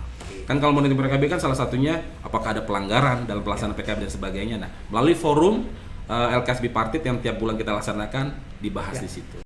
Oke, kita lanjut. PKB kita kapan berakhirnya? Periode yang terakhir? PKB kita berakhir tuh di bulan Januari 2024. Pak Chandra. Januari 2024. Apa pilihan PUK? Diperpanjang apa diperbaharui? Kalau PUK optimis kita adalah memperbaharui Pak Chandra. Perbaharui. Alasannya apa?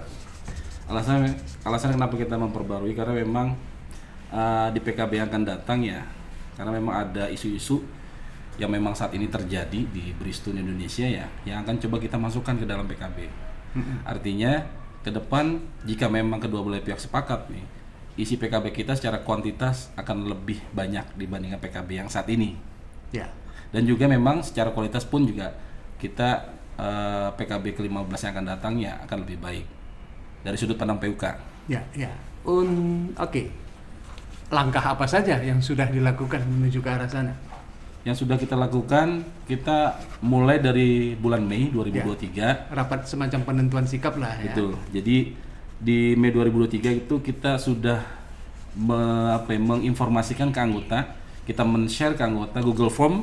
Kita menggunakan teknologi saat ini Pak Chandra. Kalau dulu kita kan memberikan angket, menyebar kuesioner angket. 1000 yang dibagi 500 balik jago. Betul. Bisa jadi itu angket ataupun kuesioner kemana kan larinya kan. Akhirnya karena ada teknologi, kita punya bidang IT kan. Akhirnya kita buat Google Form. Nah, yang mengakomodir apa saja sih usulan peningkatan PKB yang akan datang. Nah, kemudian dari usulan tersebut sudah kita rangkum Pak Chandra ya, mengerucut ke poin mana saja nih menjadi masukan dari anggota.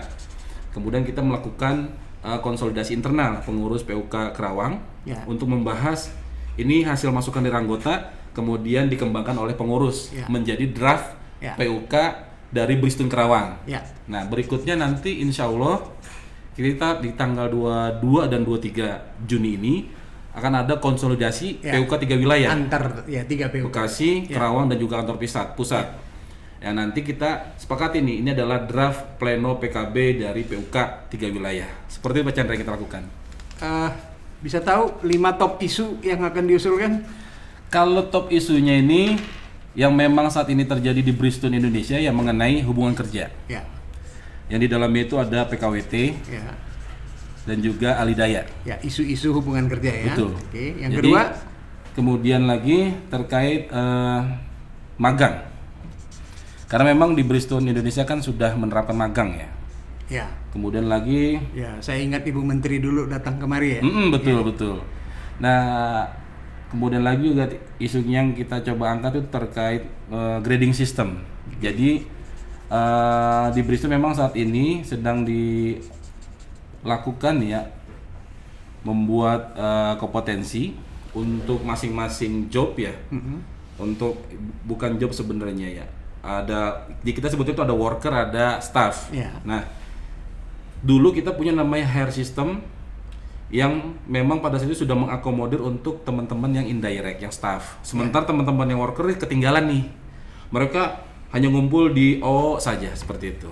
Nah, ketika masuk berubah dari hire system menjadi grading system, nah teman-teman worker ini terakomodir. Dibikinlah ada grading O1, O2, O3 dan seterusnya. Yang tadinya top stop. Yang dulunya hanya O saja ngumpulnya. Iya. Satu O, nah di Enggak. sini ada O1, O2 dan seterusnya. Nah, Ada ruang ya. betul. Yang sedang kita kerjakan saat ini adalah kita ada namanya tim CFT, cross functional team, yang tim ini bertugas untuk menentukan kompetensi di masing-masing job untuk teman-teman worker. Iya. Nanti menentukan nih untuk O1 dia menguasai berapa job, O2 menguasai berapa job dan seterusnya. Sehingga nanti teman-teman yang saat ini ngumpul di O, nah nanti setelah ada penentuan grading sistemnya, nanti akan ketahuan O1 berapa orang, O2 berapa orang dan seterusnya. Karena dilengkapi data, lebih enak berargumentasi dengan Betul. pihak perusahaan manakala kita membahas soal grading system Betul. ini. Dan memang di safety juga terlibat, yang pihak-pihak terlibat itu dari perusahaan ada, dari sesi ya, terkait ada dari kita namanya ada Indonesia Manufacturing ya, Education Center ada, Inmake. Kemudian juga ada serikat pekerja juga di dalamnya terlibat dalam tim safety itu. Isu hubungan kerja, magang, grade system, dua yang Grading lain. system, kemudian juga kemarin mengenai apa ya? Saya ingat-ingat dulu Pak Chandra nih. Hal-hal yang menyangkut kesejahteraan. Kalau terkait kesejahteraan ya, yang pasti kita peningkatan kualitas. Contoh misalnya terkait bonus ya, terkait mengenai kenaikan gaji pokok ataupun base up. Jadi rumus perhitungan bonus mau dikatakanlah diotak-atik bahasa kita. Bonus coba kita saat ini kan Bristol lagi main aman nih. Ya. Jadi kita beberapa tahun ke belakang ini kan kita mainnya kan di 355%. Berani nggak kita gitu kan, istilahnya keluar dari area itu. Keluar. Oke. Nah seperti itu Pak. Call yang agak lebih tinggi dari itu ya. Betul. Oke. Kemudian lagi apa aja kemarin ya? Magang, Ya, kemudian katakan hal-hal seperti tunjangan pendidikan anak, ya pasti di dalamnya. rekreasi apa segala rupa betul. itu ya. Jadi kita peningkatan kualitas mengenai rekreasi pasti nominal kita Ya. ada peningkatan. Oke. Sekarang kita masuk ke organisasi. Di sini ada pekerja tetap, ada yang tidak tetap. Yang tidak tetapnya PKWT maupun Alidaya. Ya. Itu kira-kira persentase pekerja tetap dan PKWT yang bergabung dengan serikat itu udah mencapai berapa persen? Nah terkait persentase Taksiran Pak, kasar ya. aja. Kalau kebetulan di kami anggota yang bergabung ya itu memang PKWT Pak Chandra, karyawan tetap. Ya, PKWT memang belum bergabung. ya. Jadi karyawan PKWT memang belum menjadi anggota kami. Nah kalau terkait jumlahnya berapa, kita belum. Persentase dari Kalau PKWTT.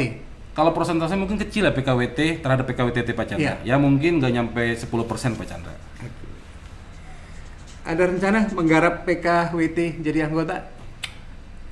Kalau dari PUK kita pasti punya rencana ke sana. Ya, Berangkatnya adalah kita memperjuangkan dulu nih ya. dari PKWT status menjadi PKWTT. Nah setelah mereka upgrade status menjadi PKWTT, nah mereka kita ajak menjadi anggota seperti itu. Ada memang pertimbangan-pertimbangan Pak Chandra ya. Bisa aja PKWT tersebut bisa menjadi anggota kita. Ya. Cuman kita juga mempertimbangkan terhadap anggota tersebut karena menurut kami PKWT itu termasuk yang apa ya, yang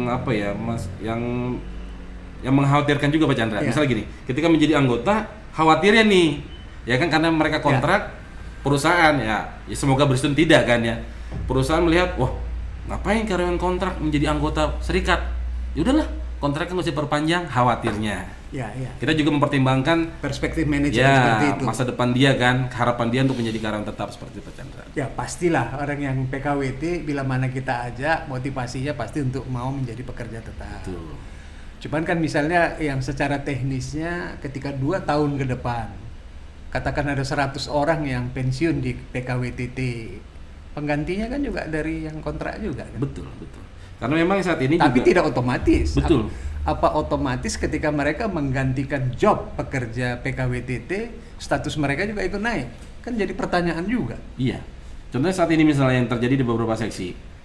Dari misalnya ada 10 orang sebelumnya PKWT. Nah, kemudian 8 orang sudah menjadi PKWTT, 2-nya masih sisa ketinggalan nih. Iya. Dengan alasan karena alasannya sih bukan pada belum ada orang digantikan, tapi lebih pada katanya performan. Yes. Seperti itu. Nah, ketika misalnya ada karyawan pensiun nih PKWTT, apakah secara otomatis lantas PKWT menjadi PKWTT? Kalau secara otomatis saya rasa tidak. Pasti ada pertimbangan-pertimbangan, evaluasi dan sebagainya, Pak Chandra. Ya. Cuma memang yang kita lakukan saat ini, bagaimana teman-teman yang PKWT ini dari perusahaan nih kita dorong berdasarkan ini loh ketentuan di internal Bristol standar nih. Ya. Kita punya standar internal nih. Ya, dilihat seperti apa. Kalau memang ternyata secara standar sudah terbukti bahwa PKWT ini masuk kualifikasi sebagai PKWTT, ya udah, yuk kita ganti statusnya menjadi PKWTT. Seperti itu. Ada berapa PKWT gitu? PKWT sih nggak banyak, cuman kita datanya yang tidak tahu persis, Pak Chandra ya. Tapi yang Taksiran?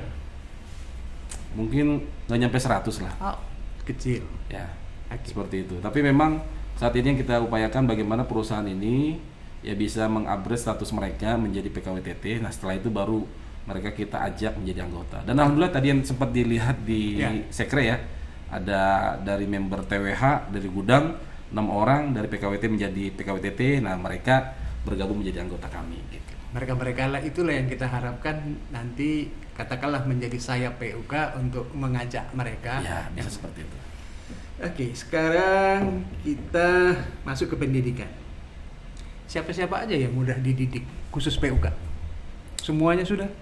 Kalau kegiatan pendidikan kita memang punya program training, ada yang khusus pengurus, bakor dan juga anggota. Kalau untuk pengurus sebenarnya kita bikin pendidikan itu semua kita libatin, Pak Chandra. Iya, kayak yang kemarin kita bikin yang soal Betul. teknik berunding. Mengenai teknik Semuanya berunding, semua diajar. Oke. Tapi memang yang menjadi PR buat kami adalah PUK itu belum memiliki pengajar ataupun trainer ya yang mungkin istilahnya belum tersertifikasi. Karena sejauh ini kita mengajar nih, saya mengajar ataupun pengurus lain mengajar ya karena learning by doing, karena pengalaman, karena lebih dulu dan sebagainya. Tapi kita tuh butuh pengurus ini sebagai trainer, dia memang harus disiapkan. Kemudian dia harus sertifikasi. Karena zaman ini sekarang kan zamannya kompetensi, Pak Chandra. Nah, ini yang ke depan kita akan lakukan training of trainers. Nah, ini kalau tidak ada hambatan di bulan Juni ini kita akan mengadakan training of trainer untuk semua pengurus, Pak Chandra. Seperti itu. Kenapa semua pengurus? Memang semua pengurus punya talenta ngajar? Kalau saya tetap punya optimisme nih. Semua pengurus ini harus berkembang. Harus berkembang. Jadi ya meskipun nanti sebenarnya pada saat setelah pelaksanaan training kan ada yang punya bakat alam, ada yang tidak. Nah, nanti kita akan kelihatan nih, mana yang memang dia ini secara bawaan punya bakat alam untuk menjadi trainer, mana memang dia memang tidak memiliki itu. Tapi setidaknya knowledge-nya atau pengetahuan kita ajak bareng-bareng, Pak Chandra. Seperti itu. Tertarik tadi yang Anda katakan soal sertifikasi. Di pimpinan pusat ada lembaga diklat, tapi sebagai lembaga diklatnya belum mendapat akreditasi. Dengan sendirinya belum bisa mengeluarkan sertifikat sebagaimana yang dimaksud. Sertifikat sekedar ikut pelatihan train of the trainers ya bisa saja kita lakukan. Tapi soal train of the trainersnya itu memang juga bisa disederhanakan dalam format kalau memang hanya teknik presentasi, mereka hanya mempelajari bagaimana membuat materi pelajaran dan habis itu bagaimana tampil pada waktu mereka Jadi itu juga bisa kita sederhanakan. Tapi ini jadi catatan tersendiri buat saya. Menarik, anggota tadi sudah berapa kali bikin pendidikan anggota? Kalau untuk anggota khusus Ya. Pak Chandra. Kalau untuk anggota yang sedang kita lakukan itu adalah training terkait pentingnya berserikat. Alhamdulillah kemarin sudah berjalan dan memang belum bisa 100%. Ya. Artinya nanti ada gelombang kedua. Ya. Kemarin alhamdulillah partisipasi 50%. Oke. Khusus memang kita berikan untuk anggota baru Ya. yang memang belum pernah sama sekali mendapatkan training terkait serikat pekerja. Paling induksi pada waktu mereka masuk jadi pekerja Betul. baru ya. Kemarin tuh yang hadir itu kebetulan pekerja-pekerja muda Ya. yang masih baru, jiwanya masih energiknya. Kebetulan saya juga ikut nimbrung. Kemarin diisi oleh 2 orang ya, trainernya itu dari bidang 1 Ya. terkait kaderisasi dan SDM. Nah kebetulan 2 orang ini pernah ikut training of trainer oleh Pak Chandra waktu diselenggarakan oleh PC Kerawang, Ah, ya. bertempat di Indo Alam Sari itu. Iya, Bung Nah, Herno. Bung Herno Ya. dan Bung Muslimin. Ya. Nah, kita libatkan dari bidang 1 ini untuk mengisi training kemarin seperti itu. Di modul kita isinya itu 3, masing-masing 1 jam. Apa dan pokok-pokok tentang apa dan bagaimana serikat pekerja berdasarkan undang-undang, serta pengenalan SPKP, SPSI gitu ya. Jadi pokok-pokoknya saja. Materi yang kedua menyangkut hak dan kewajiban mereka sebagai pekerja, 1 jam juga. Materi yang ketiga, ketika mereka punya problem, kita jelaskan kepada mereka soal prosedur penyelesaian keluh kesah gitu ya. Dalam waktu 3 jam kita harapkan. Tapi kembali lagi, mungkin juga perlu ada seleksi juga kalau anggota kita terlalu banyak begitu toh. Jadi ya mungkin sampling saja lah per departemen, misalnya persentasenya berapa orang, saran aja Ya. untuk ke depan. Baik, Karena agak susah juga untuk kuantitasnya demikian Betul. banyak. Karena juga kan terkait jumlah orang, kita juga perlu mempertimbangkan waktunya kapan. Ya. Oke, kadang contoh selain dari kegiatan training, kita juga ada katakan ada konsolidasi dengan Bakor dan teman-teman brigade juga tim ambulan yang lain. Ya. Kita sampai mencari tanggal HLN kapan nih, Ya. biar bisa bareng-bareng. Seperti itu. I see. Ya. Ada ide nggak atau pernah diajak bicara sama perusahaan tentang kerjasama di bidang pelatihan untuk meningkatkan, kita bilanglah itu kompetensi bekerja? Ada ajakan? Kalau ajakan dari perusahaan terkait yang disampaikan Pak Chandra ya, kemarin kita belum lama terkait masih kaitan dengan grading system. Ya. Kemarin kita terlibat dalam workshop ya, development kompetensi. Ya. Nah kemarin kita dihadirkan oleh teman-teman dari Temin Ya. yang mereka sudah duluan menerapkan sistem kompetensi standar berdasarkan SKKNI ya. Ya. Mereka datang ibaratnya mengajarkan kami lah Ya. terkait standar kompetensi dan sebagainya. Nah itu yang kemarin terlibat ya, mulai dari HR, mewakili perusahaan, kemudian departemen manajer, section manager, termasuk PUK di dalamnya. Diperkenalkan hal tersebut. Sampai pada tahapan setelah kita melakukan workshop, kemudian secara teknisnya kita membuat tim CFT untuk membuat standar kompetensi di masing-masing job, di masing-masing seksi seperti Pak Chandra. Itu dorongan dari PT Temin selaku pemegang merek kepada kalian dalam pengertian perusahaan-perusahaan vendornya Temin atau bagaimana ya? Itu murni dari kami. Jadi berangkatnya dalam perundingan PKB ke-14 kemarin, kita kan ada kesepakatan dengan perusahaan mengenai grading system. Nah kemudian Bristol belum punya nih. Jadi kita cari benchmarknya ke PT Temin. Temin, seperti Pak Chandra. Oke. Dalam konteks itu ya, tapi ya mungkin ya banyak kalangan nanyakan masalah ini. Anda kok cuma menyelenggarakan pendidikan pekerja, pendidikan dalam konteks hubungan kerja, hubungan industrial. Kenapa sih nggak diperbaiki yang soal-soal yang menyangkut kerjasama untuk meningkatkan kompetensi? Ya kita cobalah, saya coba katakan yang seperti itu dengan orang dari kalangan Eknaker sana, itu ya. Mereka mau menuju ke sana. Terakhir soal propaganda, Bung. Ini bidang mana yang nangani? Untuk propaganda bidang 4 yang memang kita punya wakil ketua namanya Pak Nurjen ya. Ya, Nurjen ya. Ya, dia mulai mulai menggarap ya, baik dari sisi IT dan juga sisi propaganda. Karena memang sebelumnya PUK Bristol Kerawang khususnya kita jauh tertinggal Pak Chandra. Dulu kita nggak punya kegiatan terkait IT dan propaganda positif. Nah, di periode pengurusan saat ini kita memang harus berubah. Sebelum kita membuat propaganda positif ataupun tim IT dan propaganda positif, saya juga sebagai ketua nyari-nyari referensi. PUK mana nih udah jalan duluan nih. Saya lihat juga sebagai referensi ada PUK Surindo, ya kan? Kemudian ada PUK CMWI yang tetangga kita di sini. Nah, saya melihat ini kegiatan mereka seperti ini, bentuk-bentuk kegiatan seperti ini. Akhirnya dari Pak Nurjen ini, awalnya Pak Nurjen sendirian. Nah, kemudian dilanjutkan setelah itu kita membuat sayap nih tim media Pak Chandra. Nah, alhamdulillah kita sudah terbentuk tim media dengan kita menetapkan job desk masing-masing tim. Ada tim yang bagian dia narasi, ada yang bagian produksi, ada bagian dia itu sebagai marketing untuk mempropagandakan konten-konten media sosial kita. Nah, kita sudah melakukan konsolidasi, ada khusus kita ya, konsolidasi internal dengan tim media. Kemarin belum lama kita melakukan konsolidasi. Kita membuat ini nih, di bulan Juni ini kita punya program kerja apa aja. Salah satunya sekarang kita kerjakan nih, podcast terkait manajemen organisasi. Termasuk kita juga di media ini ada ada program baru kami namanya Cabut nih, catatan buruh terkini singkatannya. Nah, jadi Cabut ini menginformasikan selama 1 bulan kegiatan dilakukan oleh PUK apa saja. Dibikin seperti berita. Konsepnya seperti itu, Pak Chandra. Ringan-ringan, ringkas. Betul, ringkasan seperti itu. Dengan demikian, apapun kegiatan yang dilakukan PUK dalam kurun waktu 1 bulan, mereka tahu. Ya, anggota khususnya tahu seperti itu. Ada kerjasama rencana dengan pihak perusahaan untuk urusan propaganda ini? Kalau kerjasama terkait propaganda, sebenarnya kita sudah melakukan di podcast season berapa kalau nggak salah season 2. Kami menghadirkan direktur HRGA Bapak Yunus Trionggo sebagai narasumber terkait kompetensi.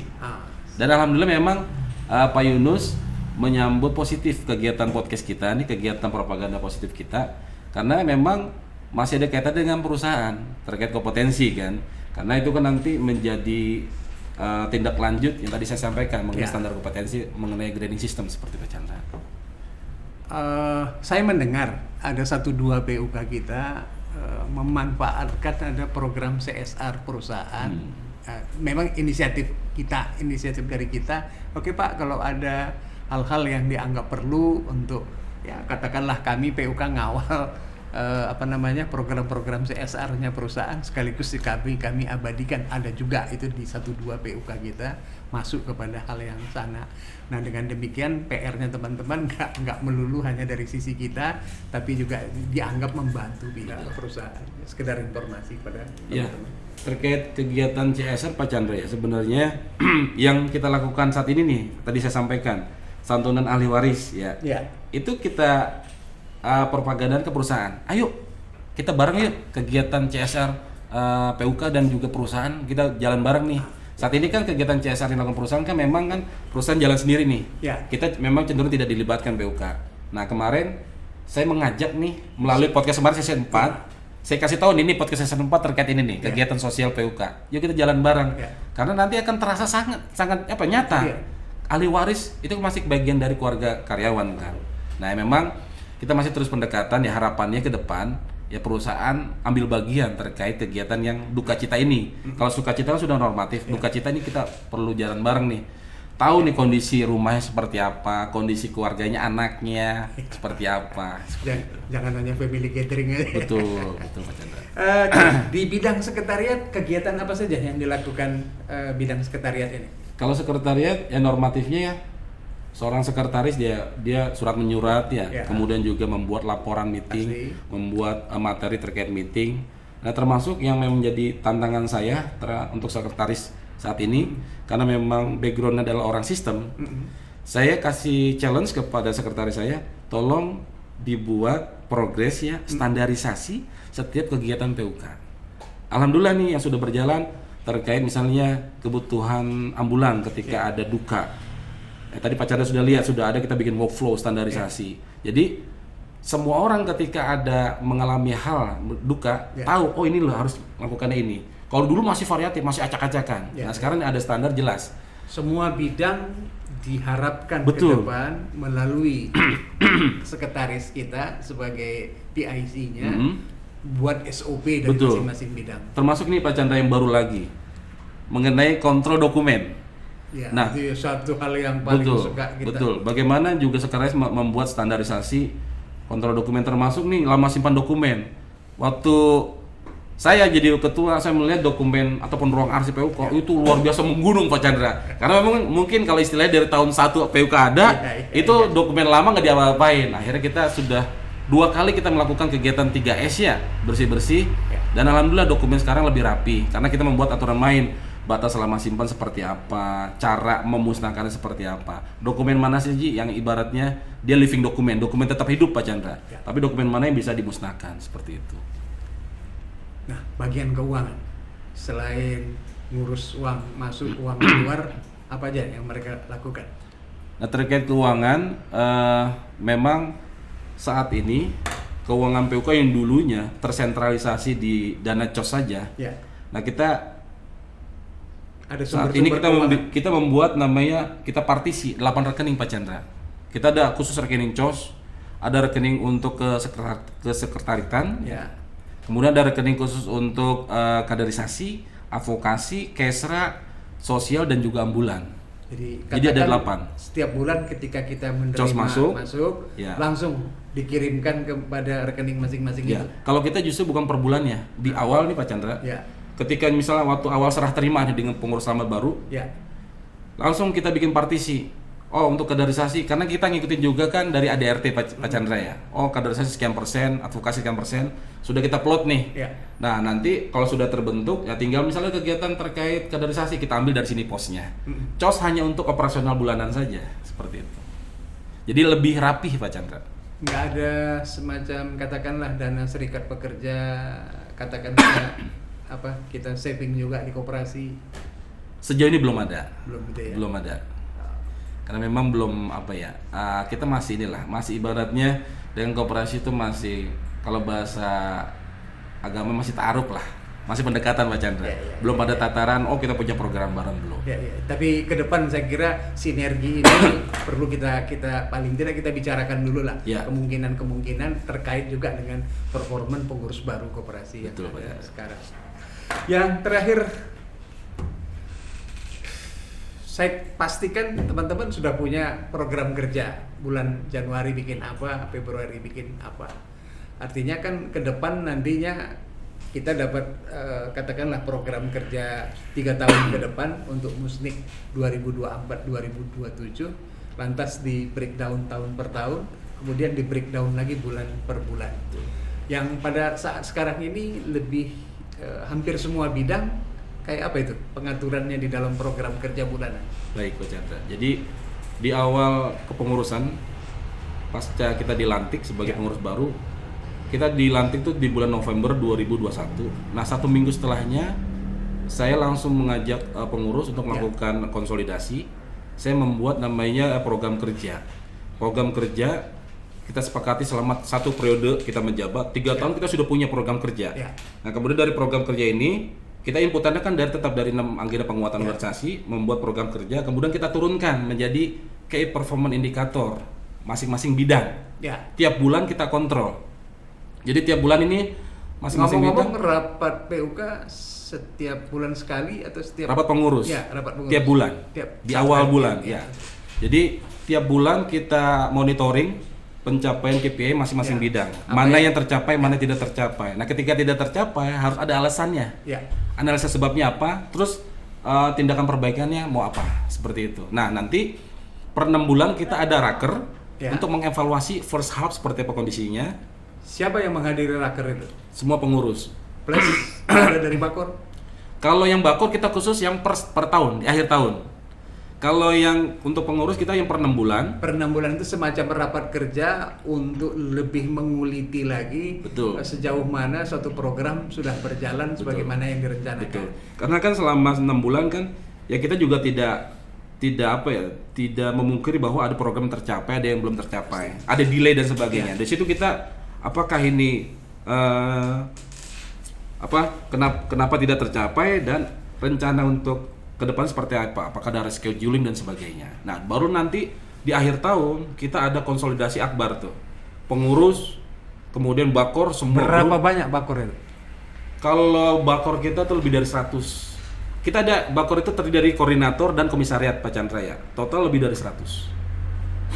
Koordinator tadi mengkoordinir bakor yang ada di masing-masing departemen atau Iya. bagaimana? Kalau kita istilahnya penamaan bukan bakor ya, koordinator. Ya. Kemudian ada di bawahnya komisariat. Oke. Nah, satu grup itu ada 2 koordinator. Nah, membawahi kurang lebih 20-an komisariat. Meliputi semua seksi. Ya. Semua departemen terwakili di dalam Betul. bakor, sekalipun departemennya isinya misalnya kurang dari 5 orang. Betul. Oke. Oke. Itu hal-hal yang menyangkut tadi yang saya tanyakan itu adalah ada mekanisme di dalam tubuh PUK yang programnya dilakukan, ada proses penilaian di dalam rapat yang sebulan sekali. Betul, Pak Chandra. Ketika ada hal-hal yang tertinggal yang perlu dipertajam, hal itu dilakukan di dalam semacam rapat kerja yang 6 bulan sekali. Betul. Kemudian ada hasil daripada keseluruhan daripada yang dilakukan diinformasikan ke dalam rapat dengan bakor. Termasuk juga ke anggota Pak Chandra. Contoh besok tanggal 20 Juni ini Ya. kita ada meeting anggota, rapat Ya. anggota. Ya. Kalau rapat anggota semua anggota ikut, Ya. semua grup. Kita juga menyampaikan, ini loh key performance kita, pencapaian dari PUK, program kerja PUK. Ya. Contoh kemarin di 2022 di akhir tahun di bulan Januarinya kita mengadakan meeting anggota Januari 2023 menyampaikan evaluasi 1 tahun program kerja PUK. Dan alhamdulillah kita sudah bisa mengukur performa kita itu 95,93%. Nah, ini hal-hal seperti yang dulunya belum pernah ada Pak Chandra. PUK berhasil tidaknya nih nggak kelihatan, hanya narasi-narasi kan. Ya, ya. Tapi kita punya parameter terukur, ada persentase. Nah, kemarin kita menilai keberhasilan dari KPI kita itu ataupun program kerja kita 95,93%. Kita sampaikan datanya seperti ini, jenis kegiatan seperti ini, seperti itu. Oke. Kalau kita ngelihat yang di sebelah sana, Bu, di whiteboard, di mana sekarang kita berada, Anda sudah jelaskan beberapa hal yang lainnya. Tapi tadi kan misalnya saya menangkap ada kita kepengen lebih pengurus lebih kompeten ke depan. Betul, betul. Katakanlah tipologi ada yang administratif, katakan di sekretariat, termasuk di bendahara, ada juga tipe yang pengajar yang kita sudah kembangkan, ada juga yang tipe pembela, ada juga yang ngurusin urusan sosial ekonomi tadi. Cuman kita memikirkan parameter keberhasilannya seperti apa. Nah, di dalam checkpoint itu tadi kan katakan misalnya poin yang ketiga soal kompetensi, yang keempat misalnya soal parameter. Nah, parameter ini kan sekarang ini kan belum sepenuhnya kita belum sepenuhnya terukur lah, termasuk indikator keberhasilan. Tapi kan mungkin untuk musnik ke depan 2024 kita mau menajamkan ini lebih tajam lagi. Karena apa? Karena persoalan yang akan kita hadapi juga makin banyak. Kalau nggak lebih kompeten, kalau nggak lebih kompak, kalau nggak ada dukungan anggota, mau bagaimana kita menghadapi keadaan yang seperti ini? Teman-teman, kami sudah berada pada penghujung acara. Kita akan bisa memanfaatkan wawancara kita pada kali ini dengan teman-teman PUK SPKP SPSI PT Bridgestone Kerawang Plan untuk lebih menajamkan kegiatan teman-teman sehari-hari di PUK. Terima kasih Bung Jamaluddin yang telah berkenan untuk diwawancarain. Kami berharap apa yang Anda sampaikan pada kesempatan hari ini menjadi masukan yang berharga buat teman-teman kita yang lain di dalam pendekatan baru menggunakan podcast, menggunakan media sosial di dalam arena program pendidikan pelatihan serikat pekerja. Teman-teman dari PUK khususnya Bung Jamaluddin, waktunya saya kembalikan kepada Anda untuk menanggapi ya katakanlah secara keseluruhan dari dua babak wawancara yang kita lakukan pada hari ini. Baik, terima kasih Pak Chandra yang sudah berkenan hadir dalam acara podcast season kelima kali ini, podcast Ngacapruk. Banyak sekali diskusi tadi yang kita lakukan ya, yang pastinya ini buat kami PUK Bridgestone Kerawang ya, menjadi inputan yang sangat berarti untuk kami.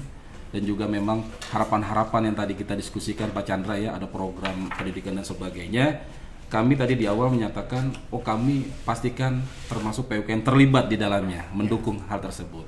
Karena kita juga tidak hanya ruang lingkup PUK saja kan, organisasi ini kan harus besar. Betul. Ya kan, sampai mulai dari PUK, PD, PC dan sebagainya. Nah, kemudian lagi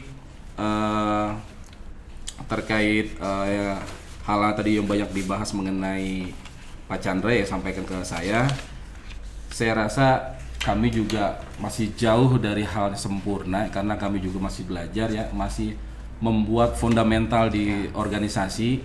Harapannya masukan-masukan, diskusi-diskusi, workshop dan sebagainya sangat kami harapkan seperti itu, sehingga PUK Bristol ya bisa menjadi istilahnya influence ya, bisa menjadi contoh yang baik lah untuk kegiatan mengenai ya pendidikan, kegiatan mengenai program kerja dan sebagainya. Semoga Pak Chandra selalu diberikan kesehatan. Amin, amin. Ya, diberikan keberkahan hidup ya. Salam untuk keluarga di rumah ya. Karena Pak Chandra ini semangatnya masih sangat tinggi ya untuk mencerahkan ya, untuk memberikan pengetahuan kepada kita semua. Ya tinggal dari kita ya nih, kita mau mengambil hal yang baik dari Pak Chandra tersebut, seperti itu. Terima kasih kami ucapkan mewakili pengurus dan juga tim media. Terima kasih sekali lagi atas kehadirannya. Semoga ke depan kita bisa bertemu kembali dalam program podcast berikutnya. Amin. Demikian kita tutup. Wassalamualaikum warahmatullahi wabarakatuh. Waalaikumsalam warahmatullahi wabarakatuh. Salam solidaritas.